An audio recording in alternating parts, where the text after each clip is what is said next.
Hello everyone, welcome to JIBC एविकर। So जैसा कि आप सभी को पता है, इस सीरीज में हम part be know your customer के बारे में समझ रहे हैं और इस केवाईसी से रिलेटेड हमने अभी तक जो है 4 चैप्टर्स को कवर कर लिया है। लास्ट सेशन में हमने कवर किया था organisational setup for KYC AML. तो अब तक हमारे टोटल 4 चैप्टर्स कंप्लीट हो चुके हैं। ओके, सो अब हमारे रिमेनिंग 2 चैप्टर्स और बचे हैं, तो हम इस सेशन में आज जो है चैप्टर 5 कंप्लीट करने वाले हैं और फिर नेक्स्ट सेशन जो आएगा उसमें ट्रेनिंग एंड अवेयरनेस और इसी के साथ में part be know your customer के जितने चैप्टर्स हैं हम सभी कवर कर चुके होंगे। और साथ में इसी के बाद हम जो है एमसीक्यू की सीरीज लेकर आएंगे। एमसीक्यूज में हम टोटल 60 एमसीक्यूज, जैसा कि हमने एएमएल के अंदर एमसीक्यूज कवर किए थे जितने भी चैप्टर्स उनसे रिलेटेड, तो यहाँ पर भी हम सभी चैप्टर से रिलेटेड 60 एमसीक्यूज लेकर आएंगे ताकि आपकी प्रिपरेशन आईएबीएफ सर्टिफिकेशन एग्जामिनेशन की और ज्यादा स्ट्रांग हो सके। ओके, सो चलिए स्टार्ट करते हैं और देखते हैं chapter 5 topical issues related to KYC AML CFT. Okay, तो अब देखिए यहाँ पर जो स्ट्रक्चर है भाई, ये चैप्टर बहुत ज्यादा बड़ा नहीं है, ठीक है, और बहुत इजी भी है, कोई इसमें इतना ज्यादा कॉन्सेप्ट वाला है चीजें नहीं है। ठीक है, तो हम क्या क्या चीजें डिस्कस करने वाले हैं, तो KYC AML and CFT inter interconnectedness को हम कवर करने वाले हैं।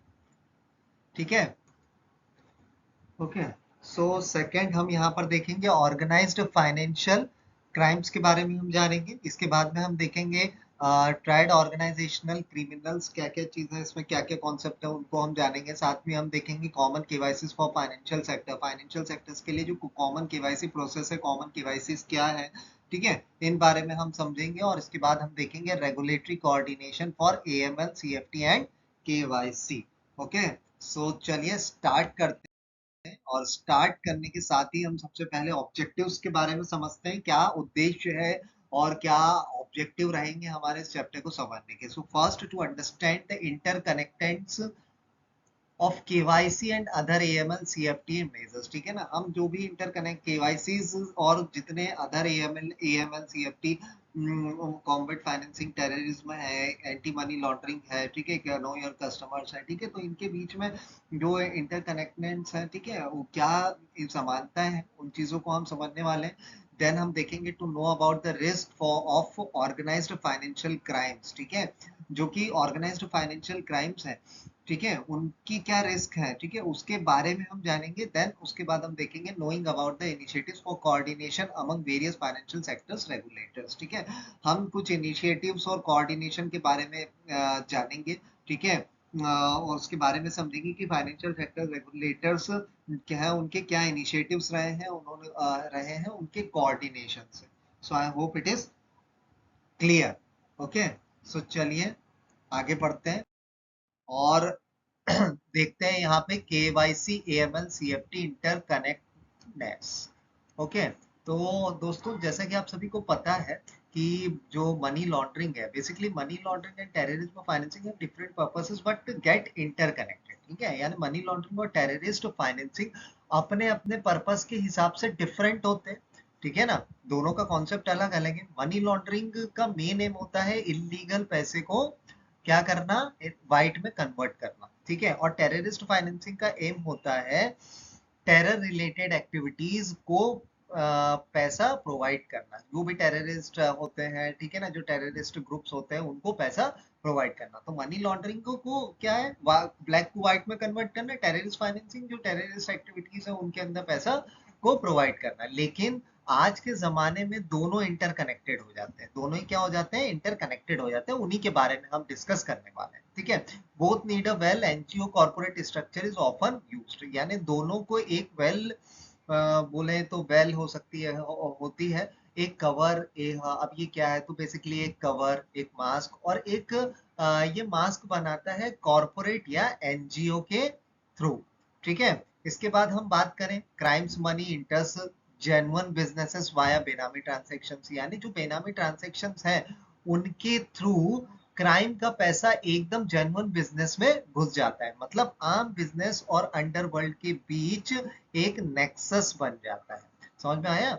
ठीक है, नेक्स्ट इसके बाद में देखिए terrorist outfits and structured running commercial social activities. ठीक है, अब ये क्या है, तो देखिए बेसिकली जो टेररिस्ट ऑर्गेनाइजेशंस हैं, खुद भी स्ट्रक्चर्ड होते हैं, उनके पास स्कूल्स, एनजीओ, बिजनेस तक होते हैं और फंडिंग भी इलीगल एक्टिविटीज से निकाल कर क्या दिखा देते हैं, डोनेशन या इन्वेस्टमेंट के रूप में आ जाती है। ठीक है, तो ये चीज एक बहुत ही मेजर इशू है, इसलिए दोनों के लिए मिटिगेशन एक ही है, कस्टमर्स की असली आइडेंटिटी। ठीक है, AML CFT's primary mitigate is equal to establishing true identity of customer, हम इसकी बात कर रहे हैं। ठीक है, तो बेसिकली इसलिए दोनों एक ही मिटिगेशन एक ही है, यानी कस्टमर की असली आइडेंटिटी स्टेब्लिश करना और प्रॉपर ड्यू डिलिजेंस करना। ठीक है, अगर आपको पता ही नहीं है कि कस्टमर कौन है तो मॉनिटरिंग कैसे करोगे? सिंपल है ना, आपको पता ही नहीं है कस्टमर कौन है, हम किसको कैसे मॉनिटरिंग कर सकते हैं? ठीक है, तो याद रखो, transaction monitoring is the backbone of AML और CFT राइट। अगर सस्पिशियस ट्रांजेक्शंस, ठीक है, ध्यान रखिए, अगर सस्पिशियस ट्रांजैक्शंस टाइमली डिटेक्ट हो जाए और FIU इंडिया को रिपोर्ट किया जाए तो इन्वेस्टिगेटिंग एजेंसीज कनेक्शंस ट्रेस कर पाती है। इंटरनेशनल FIU के बीच इंफॉर्मेशन शेयरिंग से ग्लोबल लॉन्ड्रिंग नेटवर्क भी पकड़े जाते हैं। ठीक है, ongoing transactions monitoring is the backbone of AML CFT right. ठीक है, तो इसीलिए एक टाइमली, जैसे मैंने आपको पिछले सेशन में जब हमने एक चैप्टर कवर किया था, चैप्टर 4, उसमें बताया था कि जो FIU इंडिया है उसको प्रॉपर रिपोर्ट समय पर, यानी एक तो वो स्ट्रांगली और टाइमली उसको रिपोर्ट मिल जाए, तो यदि उसको एक स्ट्रांग और टाइमली यदि रिपोर्ट मिल पाएगी तो वो जो ऑनगोइंग ट्रांजैक्शंस की मॉनिटरिंग है ना, उसको प्रॉपर तरीके से वो आइडेंटिफाई कर पाएगा। Okay, so I hope it is clear. Let's move to the next question, next slide, and the next is organised financial crimes की हम अब बात कर रहे हैं। देखिए दोस्तों, यहाँ पर ऑर्गेनाइज्ड फाइनेंशियल क्राइम्स को एक नया कॉन्सेप्ट नहीं है, बिल्कुल ये बहुत ही पुराना है, लेकिन अब ये सफोस्टिकेटेड हो गया है और आम पब्लिक को लूट रहा है। कुछ इंपॉर्टेंट स्कैम्स हैं जो एग्जाम्पल के लिए दिए गए हैं, यहाँ पे आपको दिख रहे हैं, है ना, जैसे कि प्लांटेशन स्कीम्स की बात करें, EMU फार्म्स स्कीम्स हो गया और रियल एस्टेट कलेक्टिव इन्वेस्टमेंट, तो इन्हीं की हम बात कर रहे हैं। ठीक है ना, तो ये क्या है, बहुत ज्यादा कोई नया कॉन्सेप्ट नहीं, बहुत पुराना है, तो बस ये बात क्या हो गया, थोड़ा सोफिस्टिकेटेड हो गया, तो इसीलिए यहाँ पर मैंने 3 एग्जांपल्स यहाँ पर आपको दिए हैं, वन बाय वन इन पर चर्चा करते हैं। ठीक है, तो सबसे पहले हम देखते हैं plantation schemes. Golden forest limited rupees 3,000 crore rupees collected, only 400 crore return. Golden tree plantation promised 80,000 crore and return कितना हुआ, 1,100 करोड़। अब ये क्या है बेसिकली, तो देखिए जो प्लांटेशन स्कीम्स है, 1990 में गोल्डन फॉरेस्ट और गोल्डन ट्री प्लांटेशन जैसी कंपनीज ने लोगों को फॉल्स प्रॉमिस दी है।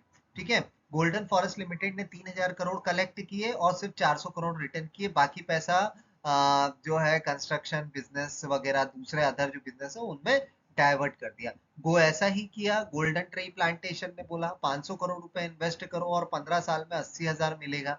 रियलिटी की बात करें तो रियलिटी में सिर्फ 1,100 करोड़ ही दिया, और रुपीज को आप,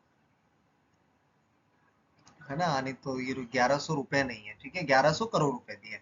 अब यही बात यदि हम बात करें तो EMU फार्म्स स्कीम जो कि 2006 में आई थी, EMU का क्या था, रुपीज 3 to 500 करोड़ इन्वेस्टर्स को लॉस हुआ। सुसी EMU farms promised 3.34 lakh return, bubble burst, promoters absconded. ठीक है, तो अब देखिए यहाँ पर क्या है, जो EMU फार्म्स स्कीम्स है, तमिलनाडु के एक एरोडे, तमिलनाडु के एरोडे डिस्ट्रिक्ट में ये स्कीम बहुत ज्यादा फेमस हुई थी उस जमाने में, 2006 की बात है। तो हुआ क्या कि सूसी AMU फार्म ने इन्वेस्टर्स को बोला कि 5 लाख इन्वेस्ट करो, 2 साल में हम 3.34 लाख करोड़ रिटर्न आप लोगों को मिलेगा, मंथली इनकम और बोनस तो अलग अलग से हम और आपको प्रोवाइड कर देंगे। ठीक है, लेकिन यदि ग्राउंड लेवल की बात करें तो ग्राउंड रियलिटी में ईमू फार्मिंग के प्रोडक्ट के लिए मार्केट ही नहीं था। सब बबल सब बबल फूट गया और प्रमोटर्स भाग गए। एस्टिमेटेड जो लॉस जो निकाला गया बाद में वो 300 to 500 के बीच था। समझ रहे हैं आप कितना बड़ा स्कैम था, तो इसीलिए ये ऑर्गेनाइज्ड फाइनेंशियल क्राइम्स की कैटेगरी में आते हैं कि इसको इस तरीके से ऑर्गेनाइज्ड बताया जाता है कि कस्टमर उनके जाल में फंस जाता है।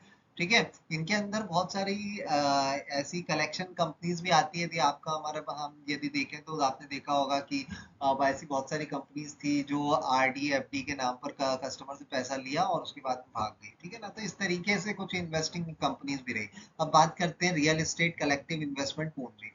PSEL rupees 49,100 crore refund order by SEBI and Speak Asia survey based fraud money move to Singapore।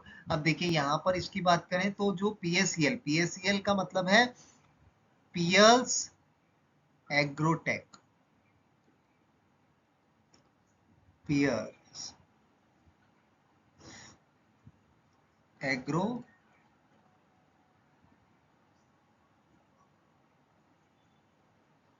TECH है ये, ओके, है ना। तो पियर्स एग्रोटेक ने 5 लाख इन्वेस्टर से पैसा आ, मतलब 5 लाख के करीब जो है इन्वेस्टर से क्या करा, पैसा लिया, प्रॉमिस किया, प्लॉट और डबल रिटर्न का जो है वादा किया। बाद में सेबी ने ऑर्डर दिया कि 49,100 करोड़ रिफंड करो। स्पीक एशिया की बात करें तो एक सर्वे बेस्ड स्कैम हुआ। पार्टिसिपेंट्स को बोला कि भैया सब्सक्रिप्शन लो, सर्वे कंप्लीट करो, पैसा डबल हो जाएगा। रियलिटी में पैसा कहाँ भेज दिया गया, सिंगापुर भेज दिया गया। सबने स्कीम्स, ये जो सभी स्कीम्स है ना उसका एक कॉमन लिंक था, ये बैंकिंग सिस्टम के थ्रू ऑपरेट करते थे। आरबीआई ने इसलिए बैंक्स को स्ट्रिक्ट वार्न किया कि अगर आपके थ्रू, ठीक है, ऐसी स्कीम्स चलते हैं तो बैंक भी जिम्मेदार होंगे। तो यहाँ पर रिजर्व बैंक ऑफ इंडिया ने एक मेजर डिसीजन दिया इस तरीके की एक्टिविटीज को बंद करने के लिए। So I hope it is clear. Let's move to the next concept, and the next concept is triad of organisation organised criminals. ठीक है। अब देखिए यहाँ एक ट्रायंगुलर नेक्सस बनता है जिसे हम कहते हैं triad of organised criminals. Basically organised crime groups की यदि बात करें, ठीक है, ड्रग्स, फ्रॉड, स्मगलिंग्स, ठीक है। तो ऑर्गेनाइज्ड क्राइम ग्रुप्स की ये लोग क्या करते हैं, तो ये लोग ड्रग, स्मगलिंग, फ्रॉड जैसे एक्टिविटीज से पैसा बनाते हैं। टेररिस्ट ऑर्गेनाइजेशन की बात करें तो फंडेड बाय ओसीजी, ठीक है, ओसीजी स्प्रेडिंग टेरर, यानी ये पैसा लेते हैं और अपनी टेरर एक्टिविटीज को फंड करते हैं। ठीक है। प्रोफेशनल मनी मनी लॉन्डर्स की बात करें तो skilled fund movers do not commit crimes themselves but move money. Okay. सो ये खुद क्राइम नहीं करते, एकदम प्रोफेशनल्स होते हैं जो पैसे को, पैसे की बात करें तो यहाँ पर क्या होता है, पैसा घुमाया जाता है, ठीक है ना। और भी गलत तरीके से यहाँ पे जो पैसा है, ठीक है, एकदम प्रोफेशनल्स होते हैं जो पैसे को घुमा फिरा के अलग अलग कंट्रीज और सिस्टम्स के थ्रू भेजते हैं ताकि कोई भी ट्रेस ना कर सके। So I hope it is clear. ठीक है। इसके बाद में फिनटेक की यदि बात करें, ठीक है, विद फिनटेक फंड ट्रांसफर और फास्टर एंड मोर कॉम्प्लेक्स। अब ये क्या कॉन्सेप्ट होता है, देखिए फिनटेक और टेक्नोलॉजी के एडवांस से फंड मूवमेंट बहुत फास्ट और कॉम्प्लेक्स हो गया है। मतलब पैसा इंस्टेंट बॉर्डर के अक्रॉस मूव होता है और इसको डिटेक्ट करना मुश्किल हो जाता है। ठीक है। पीएमएल पीएमएल का रोल इसलिए डेंजरस है क्योंकि वो जेन्युइन बिजनेस के ट्रांजैक्शंस के अंदर भी लीगल पैसा घुसा देते हैं, तो कहीं ना कहीं वो थोड़ा सा रिस्की है। ठीक है। और रेगुलेटर के लिए डिटेंशन और टफ हो जाता है यहाँ पे। ठीक है। So I hope it is clear. Okay. चलिए आगे बढ़ते हैं। इसके बाद में common KYC for financial sectors.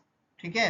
देखिए customer faced repeated KYC requirements, inconvenience, sub committees FSDC recommended common KYC system. अब ये क्या है, तो देखिए केवाईसी कस्टमर के लिए एक हेडेक बन गया था क्योंकि हर जगह सामने सेम डॉक्यूमेंट देने पड़ते थे, bank, insurance, mutual fund etcetera. इसी प्रॉब्लम को सॉल्व करने के लिए कॉमन केवाईसी सिस्टम डिजाइन किया गया। ठीक है। अब वो जो कॉमन से केवाईसी सिस्टम था वो क्या था, central KYC record registry, cerci को CKYSR, central KYC record registry, यानी CKYCR, created managed by cerci, जो कि सरसाई के थ्रू मैनेज्ड किया गया, उसको बनाया गया। ये एक सेंट्रल डेटाबेस है जिसमें कस्टमर्स के केवाईसी ठीक है। रिकॉर्ड स्टोर, जो भी केवाईसीज हैं, जो रिकॉर्ड्स हैं वो स्टोर होते हैं।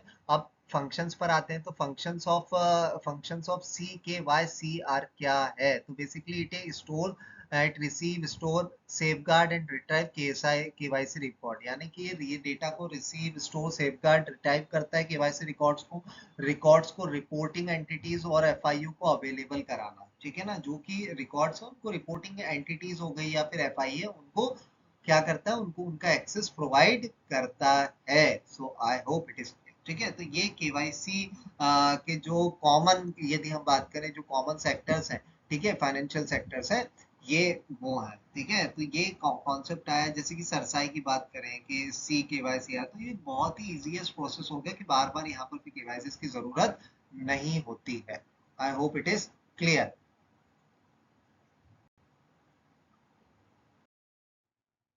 चलिए, तो अब आगे बढ़ते हैं।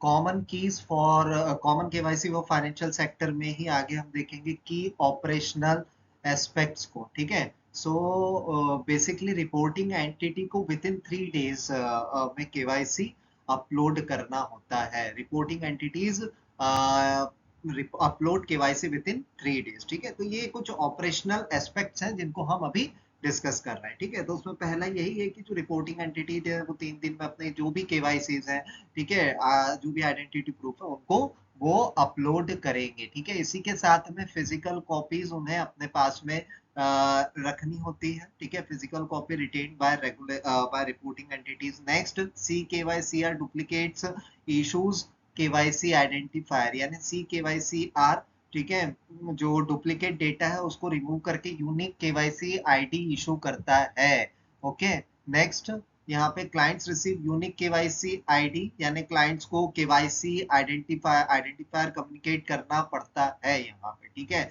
इसी के साथ में reporting entities can fetch KYC using using KYC ID.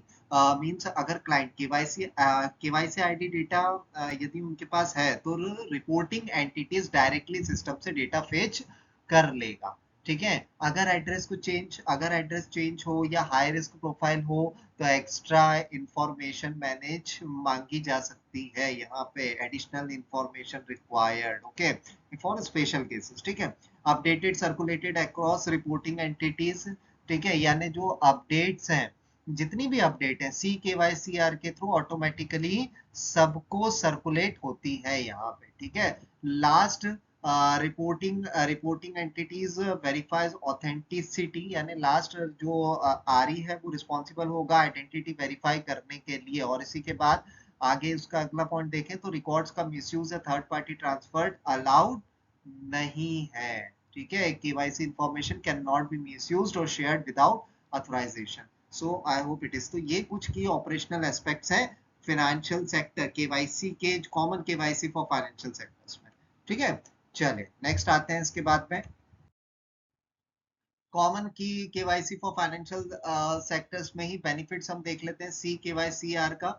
No repeated submission for submission of KYC documents, यानी कस्टमर को बार बार केवाईसी करने की जरूरत नहीं। Uniform data across financial sector. ठीक है, one time update is sufficient. Uniform information across the sectors and fraud prevention through duplication, यानी एक ही बार अपडेट करना होगा, जो भी डेटा है वो एक ही बार अपडेट करना होगा। ठीक है, डीडुप्लीकेशन रीडुप्लीकेशन से फ्रॉड डिटेक्शन पॉसिबल होता है, जैसे कि एक आदमी ने अलग अलग नाम से मल्टीपल अकाउंट्स खोले हों। तो यहाँ पर जो बेनिफिट्स है सी केवाईसी का, कि बार बार डुप्लीकेसी जो है, कहीं ना कहीं जो डुप्लीकेसी हो रही है, जो कॉपी हो रही है, ठीक है, उसको यहाँ पर बैन किया जा सकता है। ठीक है, strict, I hope it is clear. So let's move to the next concept, or and the next concept is regulatory coordination for AML, CFT and KYC। सो दोस्तों, हर रेगुलेटर का अपना अपना अप्रोच होता है, इसलिए कभी कभी कंप्लायंस अनइवन लगता है।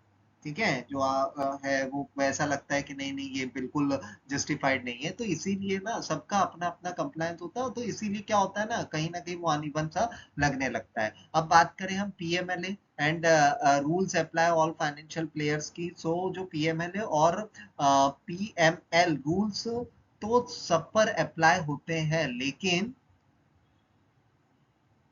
लेकिन यहाँ पर है ना एक इफेक्टिव एएमएल सीएफटी फ्रेमवर्क के लिए रेगुलेटर्स के बीच कोऑर्डिनेशन जरूरी होता है। यदि कोऑर्डिनेशन नहीं है, ठीक है, तो बिल्कुल किसी प्रकार से कोई रेगुलेटर गाइडलाइंस, कोई भी गाइडलाइंस बना दे, ठीक है ना, वो बिना कोऑर्डिनेशन के काम ही नहीं कर सकती, क्योंकि जो फाइनेंशियल इंस्टीट्यूशन है उन सभी के अलग अलग गाइडलाइंस है, ठीक है ना, तो उनको फॉलो करना होती है। तो जितनी भी गाइडलाइंस है उनको फुलफिल करने के लिए कोऑर्डिनेशन जरूरी होता है। यहाँ पे common KYC registry ensures uniformity, यानी जो हमारे जो कॉमन केवाईसी रजिस्ट्री ने एक यूनिफॉर्म सिस्टम क्रिएट किया है, और यूसीआईसी का मीनिंग है यूनिक कस्टमर आईडी, ठीक है, उसके थ्रू एक पर्सन के मल्टीपल अकाउंट्स ट्रेस किए जा सकते हैं। ये ध्यान रखिएगा, यूनिक कस्टमर आइडेंटिफिकेशन कोड से क्या है, ये पॉसिबल है कि जो मल्टीपल अकाउंट्स हो उसको कहीं ना कहीं ट्रेस किया जा सके। Next, RBI SEBI coordination for FII जो for institutional investors, one time KYC suffix, ठीक है, आरबी सेबी ने एफआईआई के लिए एक जॉइंट सिस्टम बनाया, जिसमें एक बार केवाईसी होने के बाद वही केवाईसी मल्टीपल बैंक्स में वैलिड होते हैं, ठीक है। और एक और इंपॉर्टेंट चीज, शेयरिंग ऑफ रेड फ्लैग, दिख रहा है आपको, sharing of red flag indicators across sectors important means, जो शेयरिंग ऑफ रेड फ्लैग्स हैं इंडिकेटर्स अक्रॉस सेक्टर्स का मतलब है, अगर बैंक में सस्पिशियस ट्रांजैक्शन दिखा तो उसका लिंक इंश्योरेंस या म्यूचुअल फंड ट्रांजैक्शंस के साथ ट्रेस किया जा सकता है। ये जो कोऑर्डिनेशन है दोस्तों, एएमएल सीएफटी सिस्टम्स को स्ट्रॉन्ग बनाता है और फाइनेंशियल क्राइम्स को प्रिवेंट करने में मदद करता है। Okay, so I hope it is clear. चलिए आगे बढ़ते हैं इसके बाद में। अब देखते हैं क्वेश्चंस को। अब यहाँ पे आपके सामने पहला क्वेश्चन दिख रहा है, वही सेम क्वेश्चन है, मतलब सेम क्वेश्चन से यानी सेम फॉर्मेट है। स्टेटमेंट्स आपको दिख रहे हैं, चार ऑप्शंस आपको दिख रहे हैं, आपको बताना है कौन सा ऑप्शन करेक्ट है, कौन सा स्टेटमेंट सही है, ठीक है। Consider the following statements regarding KYC AML CFT interconnectedness. ओके, सो ये इंटरकनेक्टनेस से रिलेटेड है। So first, both money laundering and terrorist financing require a strong organizational well like corporate for or NGO, ठीक है। जो बोथ यानी मनी लॉन्ड्रिंग और जो टेररिस्ट फाइनेंसिंग है, वो दोनों ही एक स्ट्रॉन्ग ऑर्गेनाइजेशनल है, लाइक कॉर्पोरेट्स और एनजीओ के जैसे। इसके बाद में हम सेकंड बात करें स्टेटमेंट की, large crime money is being deployed into genuine business through benami transactions. Benami transactions के थ्रू जो जेन्युइन बिजनेसेस हैं उसमें जो लार्ज क्राइम मनी है उसको डिप्लॉयड किया जाता है। Third, establishing true identity of customer is the primary AML CFT mitigant, ठीक है। जो ट्रू आइडेंटिटी है कस्टमर की, वो कहीं ना कहीं प्राइमरी जो AML CFT मिटिगेंट है उसमें स्टेब्लिश्ड की जा रही है। Fourth, transactions monitoring is irrelevant in AML CFT। जो ट्रांजैक्शंस मॉनिटरिंग है वो कहीं ना कहीं इररिलेवेंट है AML CFT से। So which of the following option is correct, and the correct option is option A, one, statement one, two and three. Transaction monitoring जो है वो बिल्कुल रिलेवेंट होती है एमएल सीएफटी से, ठीक है। ऐसा क्यों, यदि हम ट्रांजैक्शंस मॉनिटरिंग ही नहीं करेंगे तो हमें कैसे पता चलेगा, जिसको हम एसटीआर के थ्रू बोलते हैं ना, एक एसटीआर फिल करना होता है, सस्पिशियस ट्रांजैक्शन रिपोर्ट, जो कि एफआईयू इंडिया को दी जाती है। यदि उसको नहीं दी जाएगी तो फिर एफआईयू इंडिया कैसे जो पीएमएलए के जो रूल्स एंड रेगुलेशन है उसके तहत एक्शन ले पाएगा या उसके तहत काम कर पाएगा, ठीक है। तो जो ट्रांजैक्शन मॉनिटरिंग होती है बिल्कुल रिलेवेंट होती है एएमएल सीएफटी से। Okay, now next, consider the following statements about organized financial crimes. So the first is organized financial crime से related आपको statement बताना है कौन सा सही है। Plantation scheme duped investor in the 1990s through false claims of returns। मैंने कुछ कंपनीज बताई थी, कुछ फ्रॉड्स बताए थे, है ना, किस तरीके से जो है ऑर्गेनाइज फाइनेंशियल क्राइम्स हो रहे हैं, उसी से रिलेटेड है। 1990 में फॉल्स क्लेम रिटर्न्स हुआ था, ठीक है, प्लांटेशन स्कीम के तहत। Second, the EMU farms scam originated in Erode Tamil Nadu, Tamil Nadu से ओरिजिनेटेड है ये EMU farms स्कैम। इसके बाद थर्ड हम आते हैं, speak Asia promised double returns on surveys but remitted funds to Singapore, ठीक है। जो स्पीक एशिया है वो प्रमोटेड हुआ डबल, वो प्रॉमिस करता था कि भैया डबल हम दे देंगे, आप भैया 10 रुपए दीजिए हम 20 रुपए कर देंगे डबल, जस्ट डबल, ठीक है। और उसके बाद में पैसा कलेक्ट करके वो कहाँ भाग गया, सिंगापुर। इसके बाद में fourth, RBI helds bank responsible if such scheme were carried out through their accounts, ठीक है। रिजर्व बैंक ऑफ इंडिया ने बैंक्स को रिस्पॉन्सिबिलिटी दिया या बैंक को रिस्पॉन्सिबल मानेगी यदि बैंक्स के थ्रू, यदि ट्रांजेक्शन होते हैं, इस तरीके के बिजनेस होते हैं, इस तरीके की फंडिंग्स होती है तो। Okay, so which of the following option is correct, and I hope you have identify the correct or incorrect statement. Now let's see which of the following statement is correct, and the option D means all the options are correct. मैं इसीलिए आपको बोला कि आप सारे ही statement identify कर चुके होंगे कि कौन से करेक्ट है और इनकरेक्ट, क्योंकि बहुत ही सिंपल है, ऑर्गेनाइज फाइनेंशियल क्राइम से रिलेटेड, ठीक है। चलिए नेक्स्ट आते हैं इसके बाद में और देखते हैं next question. Consider the following statements regarding plantation scheme scams. For जो प्लांटेशन स्कीम स्कैम्स है उसमें जो पहला है, golden forest limited collected around 3000 crore but return only 400 crore. जो गोल्डन फॉरेस्ट लिमिटेड है उसने 3000 करोड़ कलेक्ट किया मार्केट से और केवल 400 करोड़ रिटर्न किया। Second, golden trees plantation promised 80,000 crore on rupees 500 investment over 15 years. जो गोल्डन ट्री प्लांटेशन है उसने 80,000 करोड़ का प्रॉमिस किया 500 रुपए के इन्वेस्टमेंट में, 15 साल तक आप 500 रुपए का इन्वेस्टमेंट करिए, ठीक है। 500, okay sorry 500 crore, 300 to 500 investment over हुआ था यहाँ पे, ठीक है। और हमने इसके बारे में डिस्कस भी किया था। Next, this schemes were completely transparent and supervised by SEBI. ये जो स्कीम है ये कंप्लीटली ट्रांसपेरेंट है और सुपरवाइज्ड की गई है सेबी के द्वारा, okay. And the fourth, they siphon money through related entities for constructions work, okay. So which of the following option is correct, and the correct option is option A, 1, 2 and 4. These schemes were completely transparent and supervised by SEBI, ठीक है। ये बिल्कुल गलत है, ये completely नहीं है। आपने देखा होगा, reserve Bank of India and SEBI के द्वारा इसको जो है सुपरवाइज किया गया, तो कंप्लीटली सेबी के द्वारा इसको सुपरवाइज नहीं किया जाता है इन स्कीम्स को, okay. So let's move to the next question. Consider the following statements about EMU farms scams, okay. So the first is investors were promised rupees 3.34 lakh 34 lakh crore return in 2 years on 5 lakh rupees investment, 3.3 lakh crore return in 2 years on rupees 5 lakh investment, ठीक है।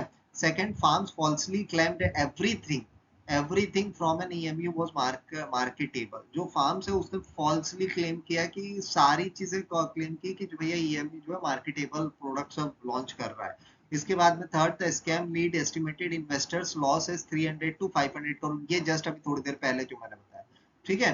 इसके बाद में promoters of several EMU farms absconded leaving investors in the, जो promoters हैं several EMU farms के वो abscond हो गए, भाग गए, ठीक है। So which of the following option is correct, and the correct option is option C, 1, 2, 3 and 4 all are correct, ठीक है ना। सभी भागे हैं, सभी ने ज्यादा पैसा लिया है और जो प्रॉमिस किया था वो प्रॉमिस को फुलफिल नहीं किया है, okay. So let's move to the next question, okay. And the next question is, consider the following statements regarding Ponzi collective investment schemes. So the first is, PSEL was ordered by SEBI of refund rupees 49,100 crore to investors। जो PSEL है उसने order दिया भैया, और by SEBI के द्वारा उसको order मिला कि भैया वो रिफंड करे 49,001 करोड़ 100 करोड़ इन्वेस्टर्स को। Speak Asia collected fund in the in the case of survey subscription के थ्रू स्पीक एशिया ने फंड कलेक्ट किया। सच schemes always avoid using a banking system. जो कुछ स्कीम्स हैं वो हमेशा अवॉइड करती है बैंकिंग सिस्टम के थ्रू जाना। दे eroded public trust in commercial enterprises, ठीक है। जो पब्लिक ट्रस्ट है कमर्शियल इंटरप्राइजेस है, ठीक है, वो पब्लिक ट्रस्ट को जो है कहीं ना कहीं जो है बाईपास करती है। So which of the following option is correct, the correct option is 1, 2 and option A 1, 2 and 4, बिल्कुल सही, ठीक है। जो थर्ड है ना, such scheme always avoided, banking system के थ्रू ही सारी चीजें होती है, अवॉइड नहीं करती, तभी तो कस्टमर्स को ट्रस्ट होता है कि अरे ये तो बैंक के थ्रू हो रहा है, बैंक तो सरकारी है, बैंक तो पब्लिक सेक्टर है, तो यहाँ पर हमको लॉस नहीं होगा, और एक्चुअल में लॉस वही हो जाता है। Okay, so let's move to the next question. Consider the following statements regarding the triad of organized criminals. And the first is organized crime groups create funds through illegal activities. जो organized crime groups हैं वो कहीं ना कहीं illegal activities से fund create करते हैं. Okay. Second, terrorist organization use OCG funds to finance operations. Okay, जो terrorist organization है वो कहीं ना कहीं OCG funds जो है फाइनेंस ऑपरेशंस के थ्रू कलेक्ट करते हैं. ओके, ओसीजी का यूज करते हैं यानी ऑर्गेनाइज्ड क्राइम ग्रुप का यूज करते हैं. प्रोफेशनल मनी लॉन्ड्रर्स जो पीएमएल है. ओके, मूव्स फंड, ये प्रिवेंशन मनी लॉन्ड्रिंग नहीं है, यहाँ पे प्रोफेशनल मनी लॉन्ड्रर्स है. ठीक है, funds but don't engage in crimes themselves. जो प्रोफेशनल मनी लॉन्ड्रर्स हैं वो कहीं ना कहीं फंड को मूव करते हैं लेकिन वो खुद क्राइम में इन्वॉल्व नहीं होते, रखते हैं अपने आप को. PML reduce complexity to make detention easier. जो पीएमएल है वो कहीं ना कहीं कॉम्प्लेक्सिटी को रिड्यूस करते हैं डिटेंशन को आसान करने के लिए. So which of the following option is correct? And the correct option is option A, 1, 2 and 3. बिल्कुल सही. फोर्थ ऑप्शन बिल्कुल गलत है. ये जो प्रोफेशनल मनी लॉन्डर्स है कॉम्प्लेक्सिटी और डिटेंशन को इजियर नहीं करते, कहीं ना कहीं उसको इंक्रीज कर देते हैं ताकि जो एजेंसीज है, ठीक है, जो पीएमएलए के तहत काम कर रही है, एएमएल के तहत काम कर रही है, वो डिटेंट नहीं कर पाती. Okay, so let's move to the next question. Consider the following statements about common KYC. जो कॉमन केवाईसी उसके स्टेटमेंट्स को आप देखिए कि क्या सही है. Repeated KYC requirement created inconvenience for customers. जो रिपीटेड केवाईसी रिक्वायरमेंट है वो कहीं ना कहीं जो है इनकन्वीनियंस प्रोवाइड करती है कस्टमर्स को, बार बार केवाईसी लेना. इसके बारे में डिस्कस किया हमने. The sub committee of FSDC recommended a common KYC system. जो सब कमिटी है एफएसडीसी की वो कहीं ना कहीं कॉमन केवाईसी सिस्टम को रिकमेंडेड करती है. थर्ड, तक सेंट्रल केवाईसी रिकॉर्ड रजिस्ट्री सी केवाईसीआर. ये इसीलिए मैं बार बार इसका फुल फॉर्म नहीं बोल रहा था, हमने पहले डिस्कस किया था. सेंट्रल केवाईसी रिकॉर्ड रजिस्ट्री, ठीक है, जो सरसाई के थ्रू की जाती है.